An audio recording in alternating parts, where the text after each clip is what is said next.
40년이 넘은 빌라들로 이루어져 있는데요. 금방이라도 무너진다고 해도 이상하지 않을 갈라지고 금이 간 건물들이 유독 많습니다.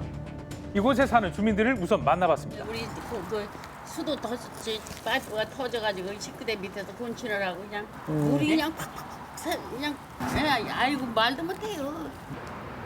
겨울이면 수도관이 터져 주민들은 물 쓰는 것도 두렵답니다. 어떻게 생활하고 있을까? 내부를 둘러봤습니다. 우리는 한 40년이 다 돼가요. 이거 입주할 때 들어왔어. 들떠가지고 막 이게 천장이 딱 막 떨어지고 해서 다 이렇게 모시를 박아놨지 못 떨어지게. 내부 역시 심각한 상황이었는데요. 천장이 무너지고 환기를 위해서 창문을 열려고 해도 이게 굳어가지고 잘 열리지 않습니다. 집의 기능을 점점 잃어가는 중인데요. 주민들 이렇게 하나라도 찌러져서 저거 죽으면 어떡할게요? 안 그래? 언제 집이 붕괴될지 모른다는 불안함 속에 주민들은 하루하루 버텨가고 있었습니다. 들어오는지 몰라 안 들어올 거야? 안 들어와? 이제 다 꺼져갔을 거야. 이렇게 된 지 얼마나 되신 거예요? 한참 됐어요. 사실 이곳은 지난 2007년 도시개발구역으로 지정됐습니다. 사람도 없죠. 그런데 이게 80년에 만든 거잖아요. 40년 넘었으니까. 조합이 지금 아직 안 되니까 네. 안 되는 거겠어? 모르지 왜 못하고 있는지. 재개발된다 한 지가 언젠데? 절에서 지금 기분이 많아서 반대한다는 말이 있던데. 어디서? 절에. 종교단체에서 지역 개발을 반대한다는 주장인데 사업은 어떻게 진행 중일까? 자세한 얘기를 들어봤습니다. 평균 40년, 45년 이렇게 연식이 됐습니다. 집이 노후가 되다 보니까 전 임원들이 있어서 그분들이 사업을 하기 위해서 결성이 된 상태가 조합으로 가죠. 근데 현재 그 조합을 하기 위해서는 80% 동의를 받아야 하고 사업 인가는 95%인데 절이 지금 땅을 확보한 게 13%, 14%를 가지고 있고 지역주택조합으로 개발이 추진 중인 이곳은 우선 80%의 토지 사용 허락을 받아야 하는데요. 전체 개발구역 내에서 붉은색으로 표시된 곳이 종교단체에서 소유한 구역입니다. 현재 반대로 인해 조합 설립조차 하지 못한 채 14년째 머물러 있는 상태죠. 해당 종교단체 왜 반대하는 걸까요? 그래서 선원에서는 일단 집이 지어진 걸 반대를 하지 않아요. 다만 집을 진다고 하면서 만약에 여기 집 한두 채 사가지고 부셔놓고 진짜 지금 폐허화된 유령도시라고 얘기하는데 그렇게 만들어 놓고 나가면 어떻게 할 거예요?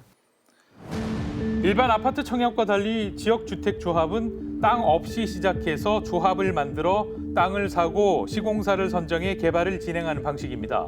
성공한다면 시세보다 저렴하게 분양받을 수 있지만 성공률은 단 20%에 불과합니다. 그만큼 위험한 사업인데요. 그래서 이 사업이 더 진짜로 의심이 집을 든다는 지려고 거죠. 한다면 선원을 빼놓고도 충분히 조합을 결성할 수 있고 그 오랜 동안에 근데 그렇게 된다면 선원도 왜 거기에 반대를 하겠어요? 나머지 사람들하고 충분히 협의를 해서 조합이라도 만들었는데 지금까지 한 번도 조합이 결성된 게 없어요. 종교단체의 토지를 제외해도 조합 설립은 가능하다는데 그런데 왜 추진위는 조합 설립조차 하지 못하는 걸까요? 현재 71%인데 더 추가로 이렇게 받으려도 나머지 부족한 사람들은 절 신자들입니다. 절 신자들이고 자기들이 14%를 가지고 방해 작전하면 80%를 넘을 수가 없어요. 그런 상태이기 때문에 종교단체의 도움 없이는 사실상 사업 진행이 불가능하다는 주장. 추진위 측 조감도를 보면 토지 보상은 물론 방음벽 설치와 사생활 보호를 위한 대안까지 종교단체에 제시했습니다. 하지만 이런 제안에도 종교단체 측은 다른 입장인데요. 지역주택조합은 실질적으로 저게 끝까지 갈 수도 없고 땅을 일단 확보를 해야 하는데 그 부분이 잘 안 되잖아요. 지역주택조합으로 해가지고 더 큰 피해를 보는 것보다는 어쨌든 관에서 주도를 해서 공영 개발을 한다면 종교단체 측은 지역주택 개발 자체가 여전히 의심스럽답니다. 그래서 안전한 공영 개발을 하자는 건데 다시 말해 개발 지역을 넓히고 국가의 개입을 통해서 좋은 방법을 찾자는 입장인 겁니다. 개발이 되면 공원 풀어서 그러면은 주민들도 좋고 선원도 덜 피해 보고 또 안양시에서 봤을 때도 정말 이거는 뭐 누구 개인 이익을 위해서 하는 게 아니니까. 그렇다면 종교단체가 주장하는 공영 개발은 가능한 걸까요? 해당 지자체에 물어봤습니다.